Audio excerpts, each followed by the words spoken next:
नमस्कार दोस्तों, प्रस्तुत है श्रीमद् भागवत गीता का अगला भाग। निहत्य धार्तराष्ट्रान्नका प्रीतिः स्याज्जनार्दन पापमेवाश्रयेद्दस्मान् हत्वैतानान्ततायिनः। अर्जुन आगे कहते हैं, हे जनार्दन, धृतराष्ट्र के पुत्रों को मारकर हमें क्या प्रसन्नता होगी? इन आतताइयों को मारकर हमें तो पाप ही लगेगा ना। शत्रु पक्ष में चाहे आतताई बुरे लोग ही क्यों न हो, लेकिन हैं तो अपने। अपनों को मारकर अपनों को दुख देके केवल पाप ही मिल सकता है, पुण्य तो नहीं। ये कुरुपुत्रों के लालच का ही परिणाम था कि भाई भाई आमने सामने थे। दोस्तों, लालच से कभी किसी का भला नहीं होता। महाभारत में भी नहीं होना था। एक पक्ष को जीतना था तो दूसरे पक्ष को मारना था। तस्मान्नार्हा वयं हन्तुं धार्तराष्ट्रान् स्वबान्धवान् स्वजनं हि कथं हत्वा सुखिनः स्याम माधव। क्या अपने परिवार को मारकर आपको सुख मिल सकता है? इसीलिए महाभारत को धर्म युद्ध कहा जाता है। जब ऐसा धर्म संकट हो तो आप क्या करें? अर्जुन पूछते हैं, हे माधव, अपने ही बांधव धृतराष्ट्र के पुत्रों को मारने के लिए हम योग्य नहीं हैं, क्योंकि अपने ही कुटुंब को मारकर हम कैसे सुखी होंगे? दोस्तों, जब कभी आपके सामने ऐसी परिस्थिति आए जिसमें लालच की वजह से बंटवारा हो रहा हो या झगड़ा हो रहा हो, तो ठंडे दिमाग से अर्जुन की इस हालत के बारे में सोचिएगा और देखिएगा कि इतना करके, दुनिया का सबसे बड़ा युद्ध करके किसको क्या हासिल हुआ।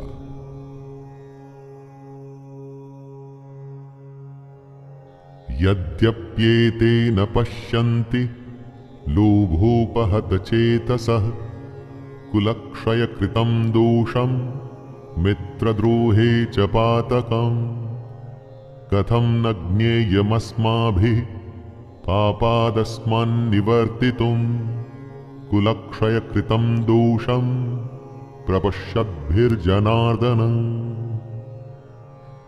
आपका शत्रु किसी भी प्रकार के पाप को करने को तैयार है, लेकिन आप समझते हैं कि जो गलत है, अनुचित है, वो नहीं करना चाहिए। इन दो श्लोक में अर्जुन ने इसी दुविधा को बताया है। यद्यपि लोभ से भ्रष्ट चित्त हुए ये लोग कुल के नाश से उत्पन्न दोष को और मित्रों से विरोध करने में पाप को नहीं देखते, तो भी हे जनार्दन, कुल के नाश से उत्पन्न दोष को जानने वाले हम लोगों को इस पाप से हटने के लिए क्यों नहीं विचार करना चाहिए? दुश्मन गलत कर रहा है, वो ये नहीं समझता, लेकिन आप तो समझते हैं। तो समझदार होने के नाते क्या आपको युद्ध से हटने के लिए नहीं सोचना चाहिए? लेकिन अगर युद्ध से हट गए तो उसे आपकी हार मानी जाएगी। क्या उसके लिए आप तैयार होंगे दोस्तों?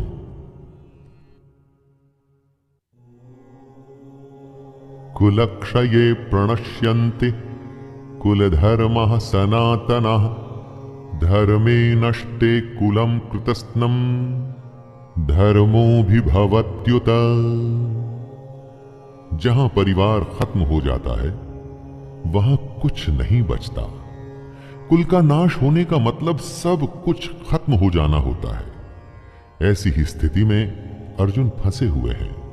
वो कहते हैं, कुल के नाश से सनातन कुल धर्म नष्ट हो जाते हैं तथा धर्म का नाश हो जाने पर संपूर्ण कुल में पाप भी बहुत फैल जाता है।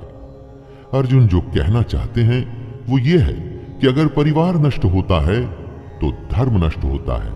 धर्म के नष्ट होने से पूरे कुल, संपूर्ण परिवार में पाप बढ़ जाता है। परिवार ही है जो हमें अपनी जड़ों से, अपने गुणों से, अपने आदर्शों से जोड़ के रखता है। उसके खत्म होते ही समाज में चारों तरफ पाप बढ़ने लगता है। दोस्तों, आप चाहें तो अपने चारों तरफ भी देख सकते हैं। जहां परिवार का सम्मान नहीं, वहां किसी भी बात का सम्मान नहीं होता और समाज पतन की ओर ही जाता है। अधर्माभिभवात् कृष्ण प्रदुष्यन्ति कुलस्त्रियः स्त्रीषु दुष्टासु वाष्णेर्य जायते वर्णसंकरः। परिवार की भलाई उसकी स्त्रियों पर निर्भर करती है। अगर कोई घर बनता है तो वो परिवार की महिला की वजह से बनता है। जिस घर में महिला नहीं होती तो कहते हैं कि उस घर का कोई भविष्य ही नहीं। और अगर ये स्त्रियां दूषित या करप्ट हो जाएं तो उसका क्या असर होता है। अर्जुन कहते हैं, हे कृष्ण, पाप के अधिक बढ़ जाने से कुल की स्त्रियां अत्यंत दूषित हो जाती हैं और स्त्रियों के दूषित हो जाने पर वर्ण संकर उत्पन्न होता है।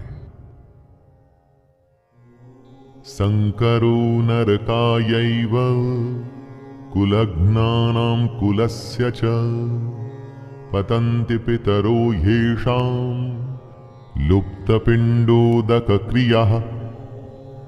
वर्ण संकर का यहां पर मतलब है जहां वर्ण या समाज की मर्यादाओं को सम्मान न देते हुए गलत तरीके से गलत वर्णों के मेल से जब संतान की उत्पत्ति होती है तो वो सब कुछ खत्म कर देती है। इसीलिए समाज के नियम बड़े सोच समझकर बनाए गए होते हैं दोस्तों, और इतने हजारों वर्षों की सोच और उस नियमों को बिना सोचे समझे नहीं तोड़ना चाहिए। अर्जुन इसी बात का वर्णन कर रहे हैं कि हे कृष्ण, वर्ण संकर कुल घातियों को और कुल को नरक में ले जाने के लिए ही तो होता है। लिप्त हुई पिंड और जल की क्रिया वाले अर्थात श्राद्ध और तर्पण से वंचित इनके पितर लोग भी अधोगति को प्राप्त होते हैं।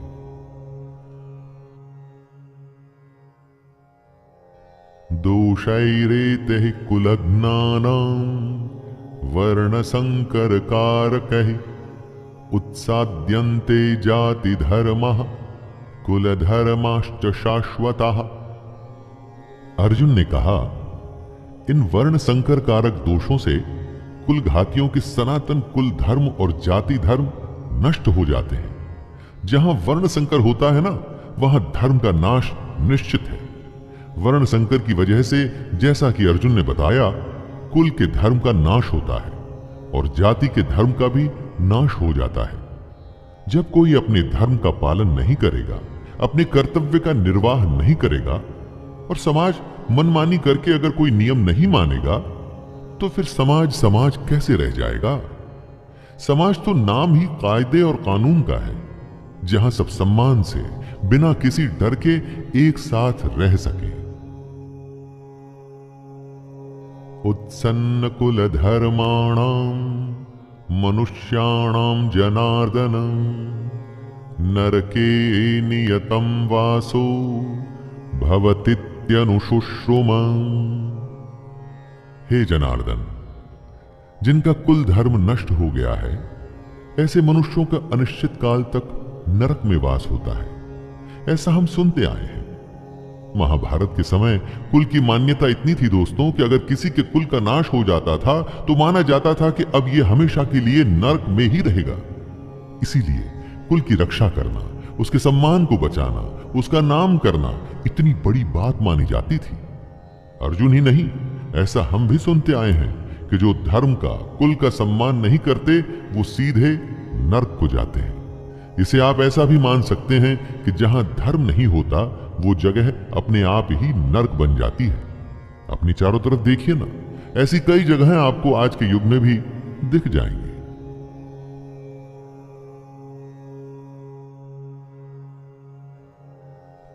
अहो बत महत् पापम कर्तुम व्यवस्थिता वयम यद्राज्य सुख लोभेन हंतुम स्वजनमुद्यतः। अर्जुन आगे स्वयं को दोष दे रहे हैं। शोक, हम लोग बुद्धिमान होकर भी महान पाप करने को तैयार हो गए हैं, जो राज्य और सुख के लोभ से स्वजनों को मारने के लिए उद्यत हो गए हैं। दोस्तों, दुर्योधन जैसा भी है, उसने जो भी निर्णय लिया, लेकिन अर्जुन और उसकी सेना तो समझदार है। तो क्या ऐसा उनके लिए ठीक है? बेवकूफ का पाप शायद माफ भी हो जाए, लेकिन बुद्धिमान से बहुत कुछ की उम्मीद की जाती है। तो क्या समझदार अगर युद्ध के लिए तैयार हो जाता है तो उसकी गलती की माफी मिलेगी? अर्जुन को लगता है कि नहीं मिलेगी।